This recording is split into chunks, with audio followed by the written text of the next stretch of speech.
ஜய ஜய சங்கர ஹர ஹர சங்கர. தெய்வத்தின் குரல் 5ஆம் பகுதி. கடபயாதியில் சித்தினாள். ஆச்சாரியால் அவதார தினத்தில் இந்த சங்கியையின் சம்பந்தத்தை சொல்வதற்கு முன் அவர் சித்தியடைந்த புண்ணிய தினம் பற்றி கடபயாதி சொல்கிறேன். ஆச்சாரியால் உள்பட இந்த காஞ்சி மடத்தில் சுவாமிகளாக இருந்தவர்களுடைய சித்தி தினங்களை வரிசையாக தெரிவிப்பதாக புண்ணிய ஸ்லோக மஞ்சரி என்று ஒரு புஸ்தகம் இருக்கிறது. அதில் 55வது பீடாதிபதிகள் வரை ஒவ்வொருவருடைய பேர், ஊர், சித்தி இருக்கிறது. சித்தி அடைந்த இடம், சித்தியான காலம் முதலியவை ஸ்லோகங்களாக கொடுக்கப்பட்டிருக்கின்றன. அதற்கப்புறம் 5-6 சுவாமிகளுக்கு அப்புறம் வந்த ஒரு பெரியவர் அதற்கு பரிசிஷ்டம் என்பதான சப்ளிமெண்ட் பிற்சேர்க்கை ஒன்று எழுதி 56 60 முடியவான 5 சுவாமிகளை பற்றியும் இதே போல புண்ணிய ஸ்லோகங்களை கொடுத்திருக்கிறார்.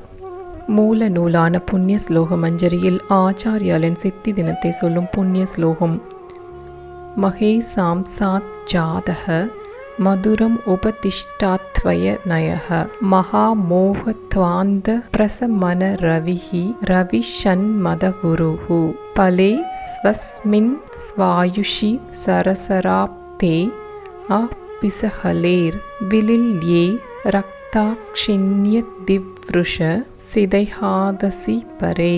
இதில் முதல் பாதி ஆச்சாரிய மகிமையை சொல்வது. ஈஸ்வர அம்சமாக பிறந்தது.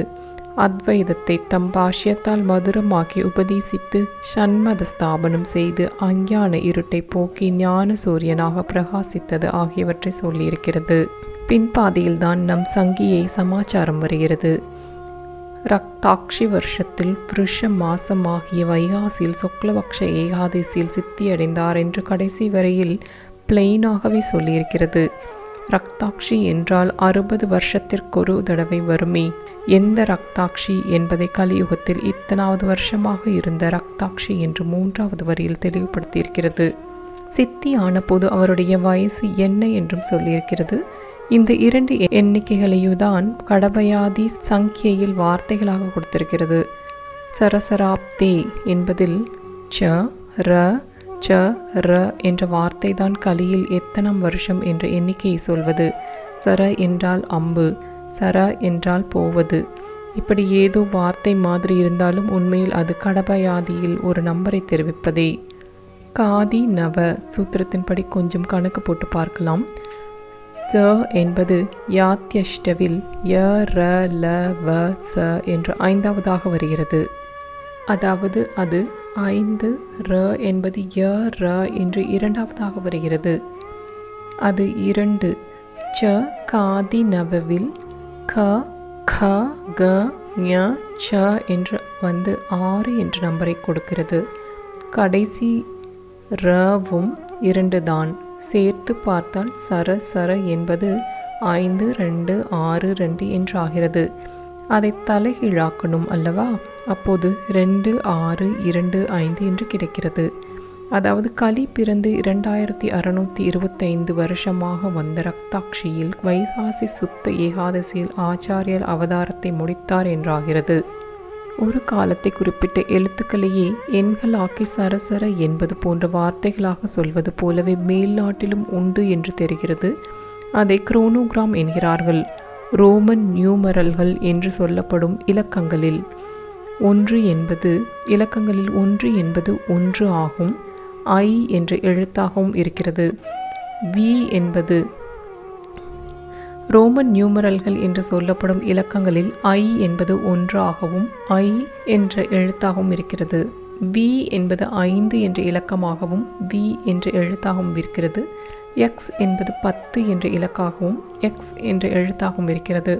இன்னும் இப்படி பல இருக்கின்றன. இப்படி எழுத்துக்களை வைத்து வார்த்தைகளை அமைத்து எண்ணிக்கையை குறிப்பிடும் குரோனோகிராம்களை உண்டாக்குகிறார்கள் என்று தெரிகிறது. தமிழிலே கூட க என்றால் 1, ஊ என்றால் 2, ரூ என்றால் 5 என்று இருக்கிறது.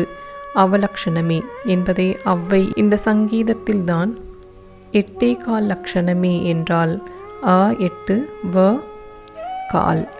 ஆச்சாரியால் சித்தியானது கலியுகத்தின் 2625வது வருஷம் என்று பார்த்தோம். கலி கிமு 3102 பிறந்தது. கலியில் 2625வது வருஷம் என்றால் கிமு 477 ஆகும்.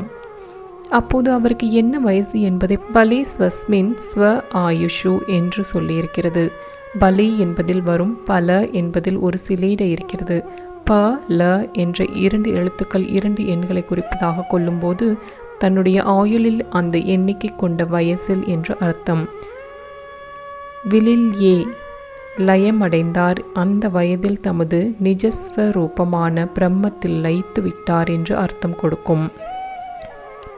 பல என்பதற்கு இன்னொரு அர்த்தம் பழம் என்பது.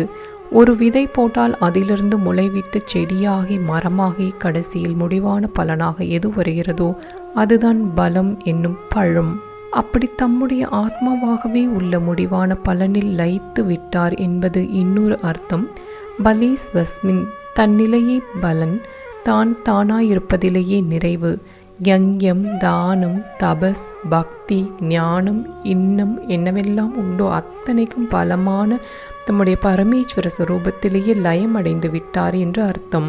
பல என்பது எண்ணிக்கையாக இருக்கும்போது என்னவென்று பார்க்கலாம். ப என்பது பாதி பஞ்ச என்றதில் ப ப என்று 2 நம்பரை குறிக்கிறது.